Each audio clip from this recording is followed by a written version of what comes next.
Good morning, ladies and gentlemen. This is Boy, and I'm here to show you the first public version of Hashtopus that I'm releasing right now, or rather this weekend. It is the version 0.85, and although I hope we've managed to fix most of the bugs, don't hesitate to give me any feedback. I'll be really grateful for it. So I'm going to guide you through the installation process and show you some demo actions how to work with Hashtopus.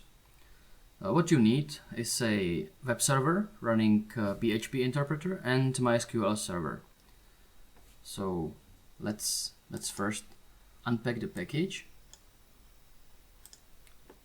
Okay, then we need to update the db config to reflect our configuration of the database.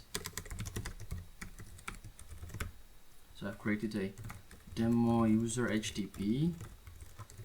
One important thing, the user has to have full privileges over the database, and it also needs to have global file privilege. You can find the file privilege in, for example, MySQL, PHP MyAdmin, or even MySQL Workbench, doesn't really matter. This privilege is crucial for fast data importing, because when you're importing a hash list into the database, it is very slow to do it by like single inserts. So if you have the file privilege, you can use the load data command, which will import the data tremendously fast. It's really a big difference. Okay, so I'll just save this file, and then simply copy all the files, or maybe excluding the SQL script, to the hosting. Okay, so this is actually the FTP of the server where I'm running right now. In the meantime, we can open the SQL and simply execute that script on the very same database that we've created for the Hashtopus. It could take a few seconds as well. One more important thing is that every time Hashtopus is going to be released, the installation script will contain the link on the newest hashcat that is available at the time of the release, so you don't have to worry about that. Okay, I think we're done here. And we are done here as well. Okay, so I think this is for the installation. Let's just open it. The first time login, it's going to let you in with any password, even empty one. So you probably want to go to the server configuration and set a new password. Let's say HTTP again. Okay, and log out. Log in with the new one, and there we are. Okay, so like I said before, the hashcat release is already predefined, which means that every agent that you will connect to your system will automatically be given the link to download either this or this, and then these are instructions what files to extract from which archive. I think it's pretty straightforward. If you click new release, the form will be pre-filled with the data of the previous release, so you won't have to type all of it and just can adjust the versions or whatnot. Okay, next important thing, the server configuration. These values, although they are covered in the manual, I'm going to explain them right now. So the agent timeout is it's a value in seconds, and it tells you how long time does the agent wait before it asks for work if the previous request ended that there is no work available. So okay, if there are no tasks to crack, the agent will ask again in 30 seconds. Bench time, it is time for how long to run the benchmark. Okay, so when you have, for example, tasks and you have set that each chunk should take, I don't know, let's say 5 minutes, it will be benchmarked for 10 seconds and then extrapolated to the 5 minutes. I'll talk about it later. Yeah, default chunk time, that will be covered in the tasks. Default chunk timeout, this value says how long does the chunk have to be inactive before it's considered timeouted and will be reassigned to another agent. This happens, for example, if one of your cracking agents suddenly crashes or disconnects from the internet, and similar cases. So the chunk it was working on will be reassigned after 30 seconds. Field separator is pretty clear. Status timer, again in seconds, it's telling you that every 5 seconds the agent will send a report to the server. Okay, so either way, if something was cracked or not, the server will always hear from the agent every 5 seconds if there is running task.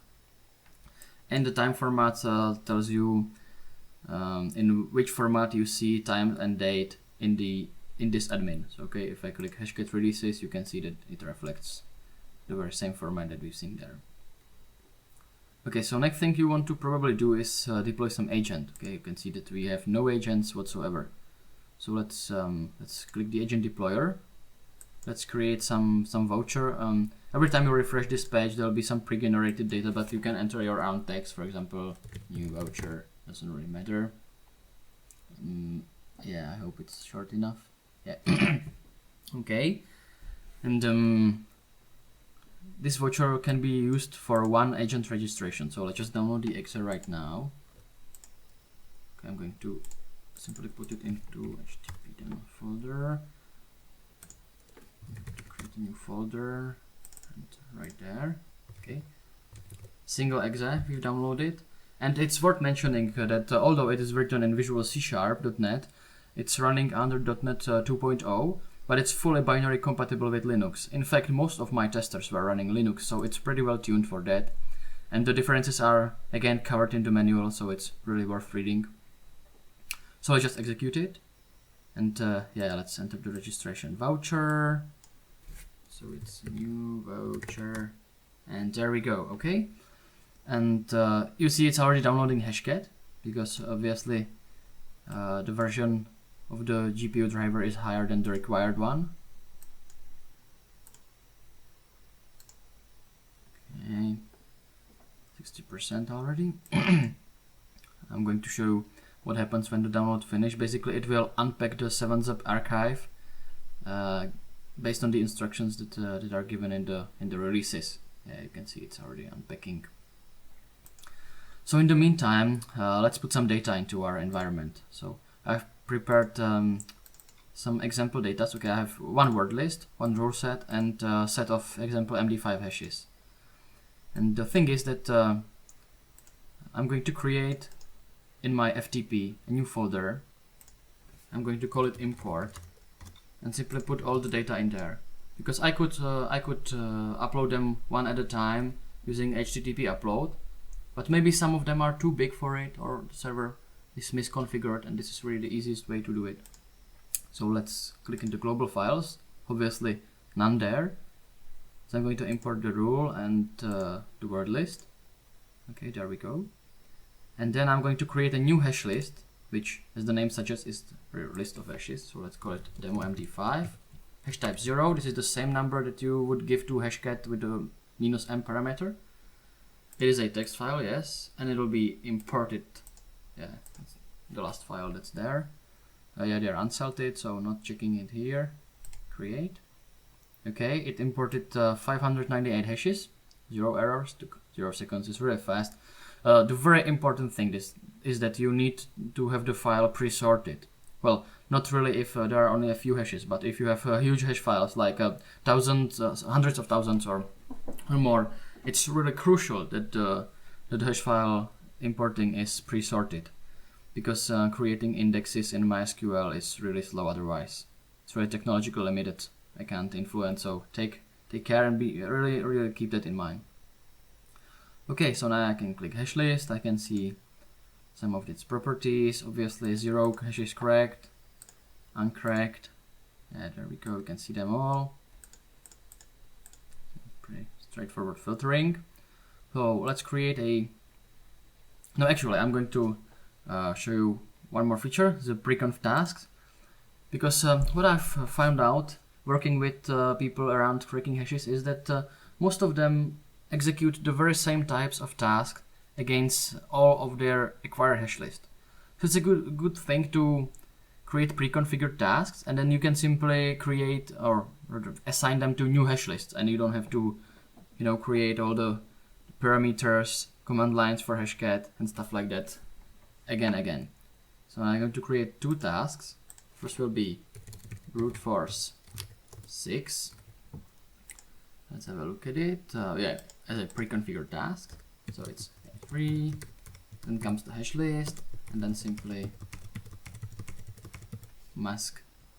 No files there. Default chunk size, it's let's say 20 minutes.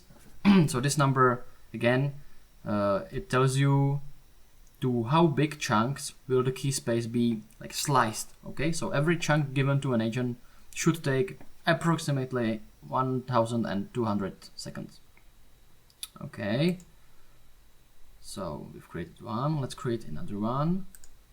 Again, pre-configured, and this will be word list plus dead one. Okay, so let's enter the command line again. Then comes the word list, rule set. It's really important that you check these files if you want to use them here. Okay, so it works when the agent is given this task with files. It will first be instructed to download single and every one of the checked files, and then the cracking starts. Okay, and because I realized some of the files can be quite big, like a huge word list from Wikipedia, let's say, or something like that, so you can pack them in the 7-zip file.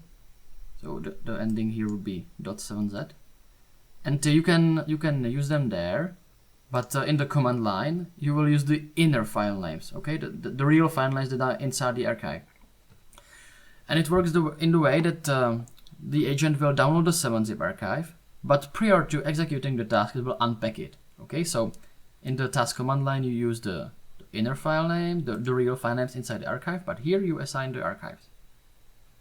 So let's create it as well.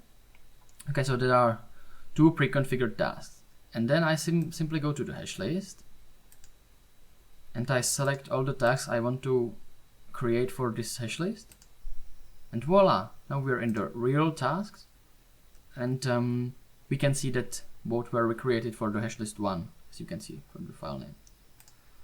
Okay, so the agent is here, obviously cracking nothing because we haven't assigned it to something. Okay, and then there are two ways to assign task to agent. Either you go to the task details, for example this one, and simply select the agent. Okay, that's obviously a bug there. Oh no, there we go. I don't know what that was, but it's okay now. So I'm going to simply assign it, and you will see that after tops 30 seconds it will find out that there is work to be done and crack it. Okay, so let's just wait for it. Okay, downloading the files, measuring key space. Now it's benchmarking for 10 seconds. You can already see that now there are some values. And there we go, cracking started. Okay, so now we can see that yeah, this visual representation tells you that the whole task was dispatched as one chunk, because obviously it's a pretty small task. The word list is not a big deal. And we already have some cracks. Okay, if I refresh this right now, I can see in this chunk we are already in 15% of the chunk. This agent, dispatch time, last activity, time spent 16 seconds, state running, and cracked 81 hashes. Okay, if I refresh it one more time, 120, yeah, there we go, cracking like a charm. If I click this number, I can see all of the correct hashes right there. Again, I can say that I only want plain text, not a big deal. Also, this number in the task detail is clickable. It will show you hashes correct in all of the tasks. So if there are multiple chunks, it will show hashes correct in all of them.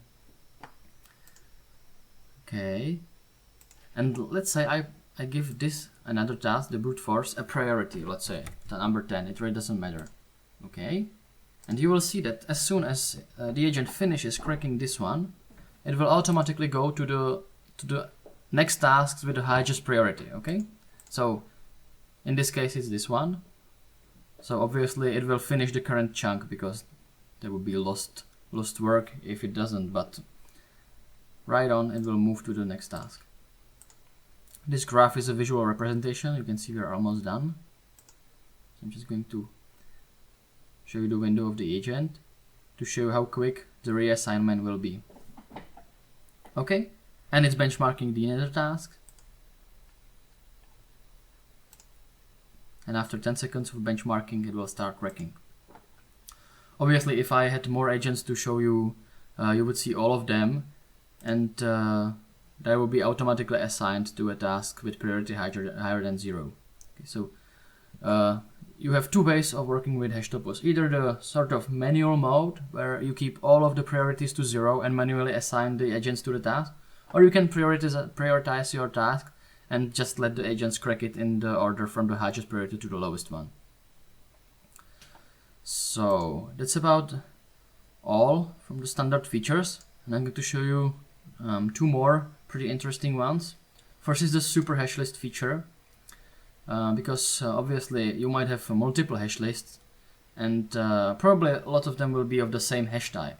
A lot of MD5 and SHA1, because this is very popular hashing algorithms on the web.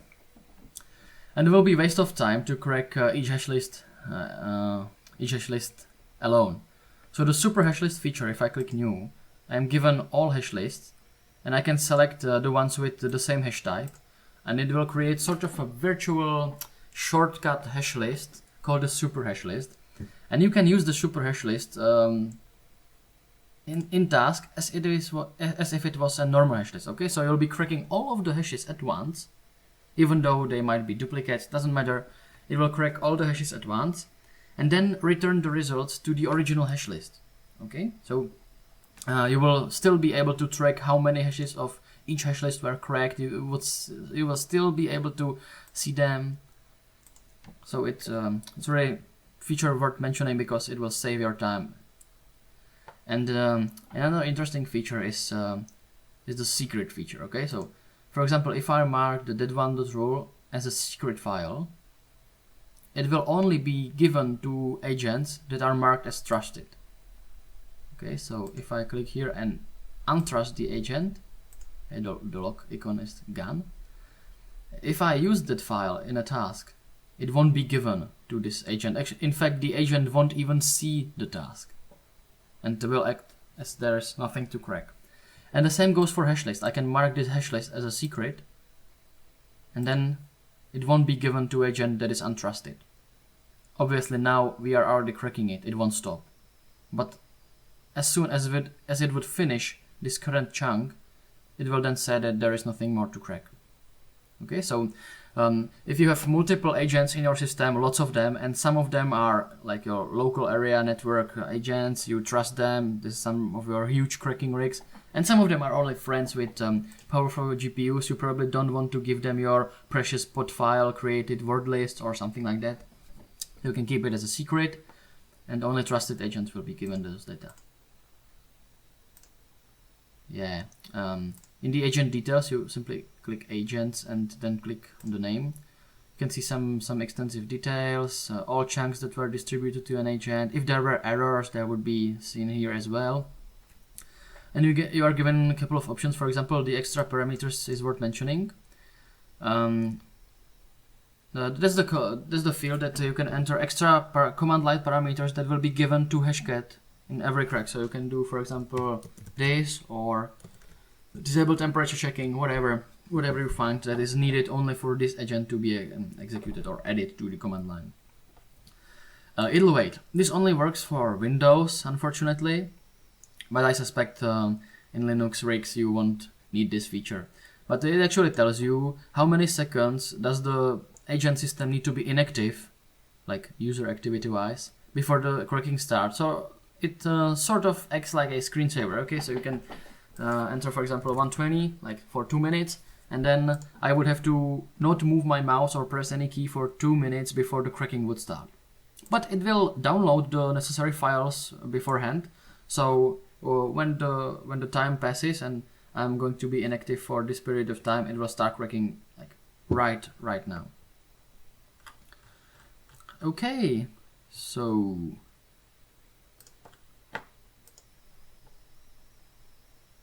I think this is covered pretty well now. So yeah, if you have any hesitations, just consult the manual. Really, it's very extensive, and the things there are described in the order that you should be reading them and using them. So you will really get a lot of information from it. One more thing, the chunk activity. Yeah, it shows you all chunks that were dispatched and in what state they are currently executed. Spinning wheel icon shows you activity. What else? The log is the trusted. The green checkbox shows that something is done. It could be also here in the hash list. And yeah, if I click this task now, you can see that there was some error with this, probably connection lost, and the chunk was actually trimmed. Okay, so it was redispatched from the checkpoint value. That's actually what the checkpoint means, because you can't really carry on from any point in the chunk if the agent gets terminated or whatnot. You can only resume from the checkpoint. It's actually a Hashcat resume feature. Okay. So yeah, I think that's all. If you had any feedback or you like some information in this video, please let me know. I'm going to enhance this software further on, and it's in my best interest. It will be the best I can do it. Okay, so thanks for watching, and hopefully you'll find some useful features in Hashtopus. Goodbye.